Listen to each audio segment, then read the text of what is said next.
I like to make peanut butter bonbons using maple syrup and honey as sweeteners instead of powdered sugar.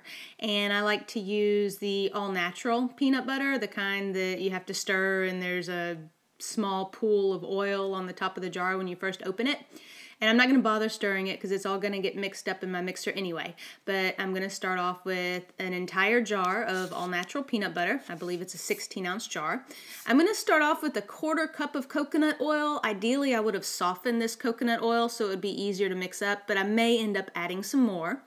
I'm going to add a couple of heaping scoops of flaxseed meal.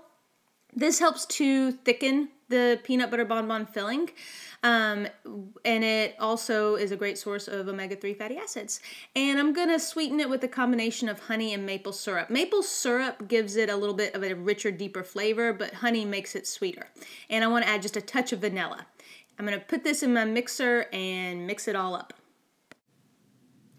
Okay, and since everything was at room temperature, the mixture is going to be really runny. So it's kind of hard for me at this stage to gauge if I need to add anything. So I'm going to put it in a little container and let it chill in the fridge for a few hours. Both the peanut butter and the coconut oil will firm up as they get colder. A few hours have passed, and as you can see, the mixture is firm from being chilled in the fridge. But if I take an icing spatula and start to stir it up, I can tell that it's still too soft for me to form into balls and dip in chocolate. So I'm going to return the peanut butter filling to my mixing bowl, where I'm going to add a couple more heaping scoops of flaxseed meal. And you're not going to get to see me do that because the camera wasn't running when I did it. I'm also going to add in a little bit more coconut oil. This may seem kind of crazy and counterintuitive, but coconut oil gets really, really firm when it's cold. So the coconut oil will actually help the mixture firm up since I'm keeping it in the fridge anyway. And this is going to need to chill for a good 5 or 6 hours. Here's my filling all firmed up and ready to go. This is about the consistency that I want it. I'm going to use a small disher to scoop it out into balls. This is really all I do with it. I don't hand roll it or anything like that. So the bottoms are going to be flat, but I'm not really too concerned about that. If you want perfectly round peanut butter bonbons, then I would put the mixture in the freezer for a little while so that it's really good and firm and you can roll it with your hands.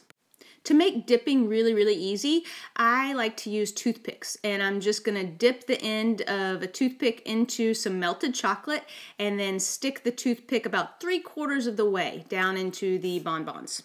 Then you'll need to let them chill again so that the chocolate sets up and the sticks stay where they're supposed to be.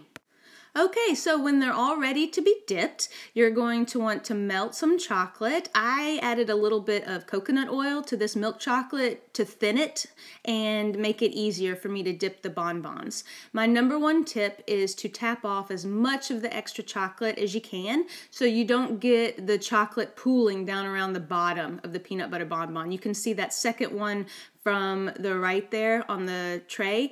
I didn't do a very good job of tapping off the extra chocolate, and it's kind of pooling down around the base. Not a big deal because people around here don't mind a little extra chocolate, but you know, if you're giving these as a gift or you want a nice neat presentation, spend a little extra time when you're dipping them to make sure you get all the extra chocolate tapped off. Once you get them all dipped, put them back in the fridge so that the chocolate sets up, and you're actually going to want to keep them in the fridge so that the filling stays firm. And there's your peanut butter bonbons.